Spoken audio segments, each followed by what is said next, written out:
Hello everybody, this is doctor Payal Chaubey. आज हम एक एंटिटी के बारे में बोलेंगे जो हाई रिस्क प्रेगनेंसी में आती है, जो बहुत कॉमनली दिखता है, दैट इज़ PIH और जेस्टेशनल हाइपरटेंशन और प्रेगनेंसी इंड्यूस्ड हाइपरटेंशन, और जिसको हम लेमैन्स लैंग्वेज में कहते हैं कि प्रेगनेंसी में बीपी बढ़ता है या पट्टा बढ़ा जाता है। So what is it? Well, as the name suggest, this is pregnancy induced hypertension. मतलब ये जो ब्लड प्रेशर की बीमारी है ये प्रेगनेंसी में आई है, जिसको हम जेस्टेशनल हाइपरटेंशन बोलते हैं। ओके, नाउ ये एक होता है 20 वीक्स के बाद रफली, जब आपका ब्लड प्रेशर इज इक्वल और more than 140/90 millimetre of mercury. That is, हम ब्लड प्रेशर को कैसे मेजर करते हैं? वेल, दी ऊपर वाला BP is called the systolic BP और नीचे वाले बीपी को हम डायस्टोलिक बीपी बोलते हैं। ओके, सो ये अगर 140 के ऊपर और नीचे वाला जो 90 है उसके ऊपर है तो हम बोलते हैं दिस इज PIH।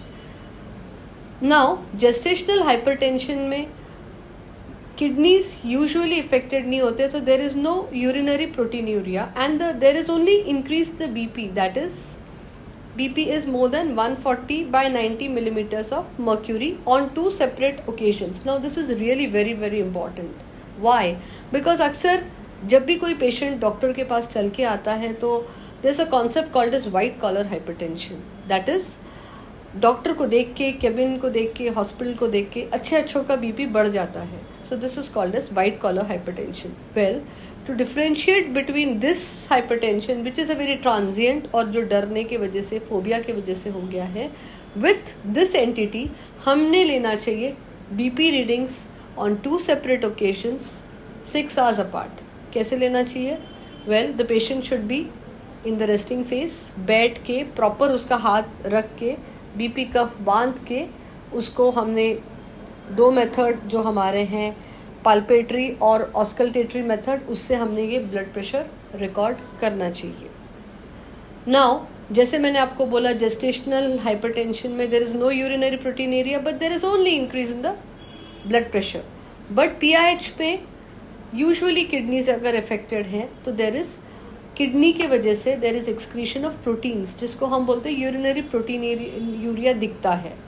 ये थोड़ा सिवियर फॉर्म ऑफ हाइपरटेंशन हो सकता है।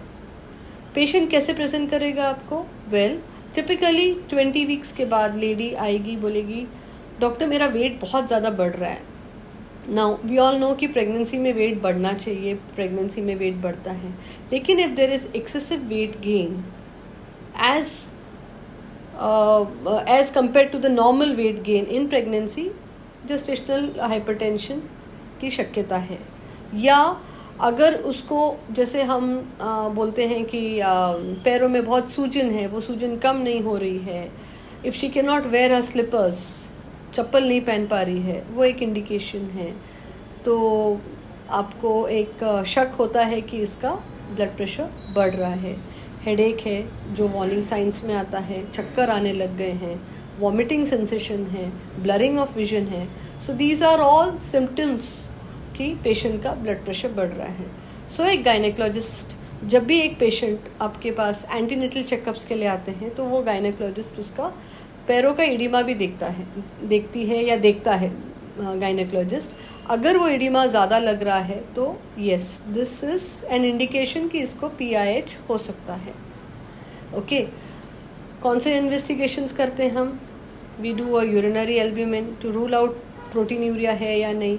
ब्लड प्रेशर रिकॉर्डिंग्स करते हैं, कभी कभार हम लोग सीरम क्रिएटिनिन करते हैं, यूरिक एसिड करते हैं, और इसको एक चेक में रखते हैं, पेशेंट को सर्विलेंस में रखते हैं।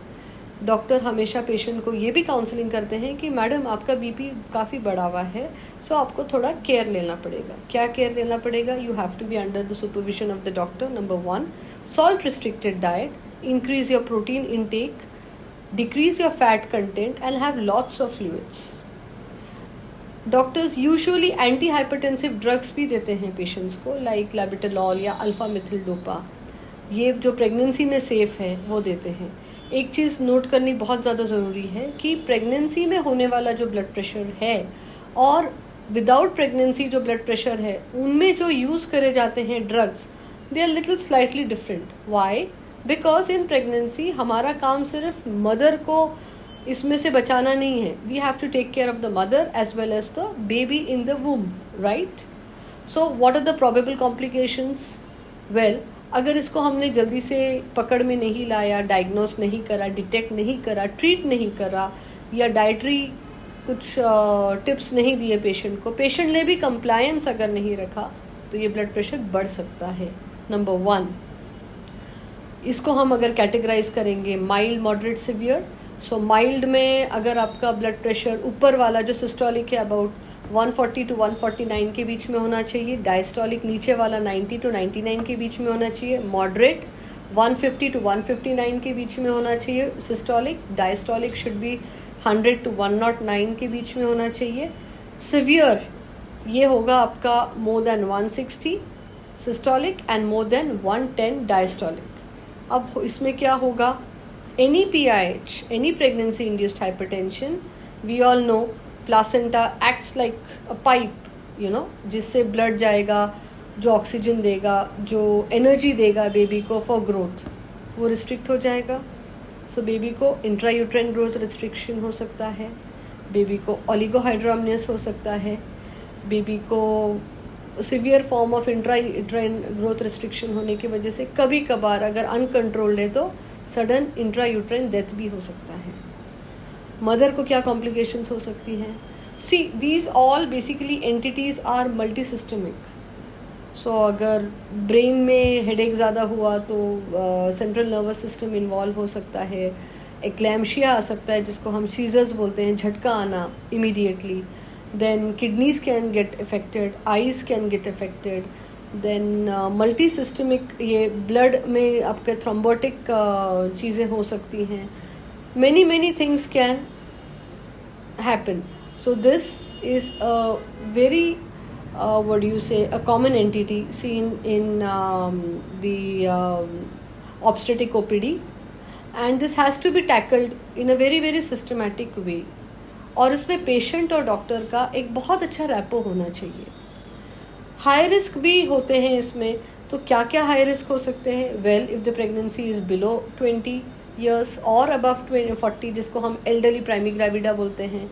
घर में अगर किसी को PIH की हिस्ट्री है तो, ओबेसिटी की अगर किसी को हिस्ट्री है तो, अगर आपको कोई ब्लड डिसऑर्डर्स है like thrombophilia which is again very rare, antiphospholipid syndrome अगर किसी को है वो उसको हो सकता है. देन आपके घर में अगर आप सेकेंड टाइम प्रेग्नेंट है और प्रीवियस प्रेगनेंसी में आपको कहीं PIH हुआ तो आपको हो सकता है. फैमिली में अगर किसी को PIH की हिस्ट्री है तो हो सकता है. PIH मैनेज करना ये बहुत ज़्यादा इम्पॉर्टेंट है एक गायनेकोलॉजिस्ट के लिए. और जैसे मैं आपको पहले भी बोल चुकी हूँ और अभी भी बोलूँगी, ये पेशेंट का भी उतना ओनस होता है to follow the doctor. Now if you keep changing the doctor और if you don't abide to what the test doctors have prescribed you, और आपको कौन सी दवाई लेनी है, then definitely you are there to land in complications. Number 1, term तक अगर ये PIH जाता है, टर्म मतलब डिलीवरी के आसपास अगर ये PIH जाता है और अगर आपके फेवरेबल कंडीशन है तो डेफिनेटली डॉक्टर आपको एक नॉर्मल डिलीवरी के लिए रखेंगे.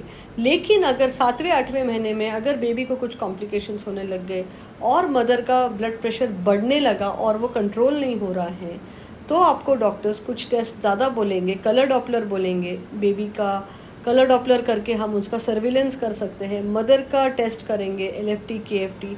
तो आपको डॉक्टर एक सलाह दे सकता है कि to control this entity now at this stage of pregnancy you may have to undergo preterm LACS, जिसको हम C-सेक्शन बोलते हैं, और बेबी को कभी कभार NICU एडमिशन लग सकता है. Severe PIH usually is managed in setups where ICU facilities are there.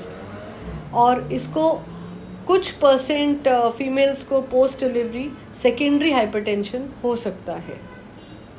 तो पोस्ट डिलीवरी हम लोग यूजुअली पेशेंट्स को बोलते हैं कि लाइफस्टाइल मॉडिफिकेशन आप करो, जिससे आपको ये एंटिटी बाद में सेकेंडरी हाइपरटेंशन या परमानेंट हाइपरटेंशन के स्वरूप में ना जाए. PIH accounts to about 6 to 10% of females are affected with PIH. So कैसा लगा मेरा ये video on pregnancy induced hypertension? Please do like, share and subscribe my YouTube channel for more informative videos. Thank you.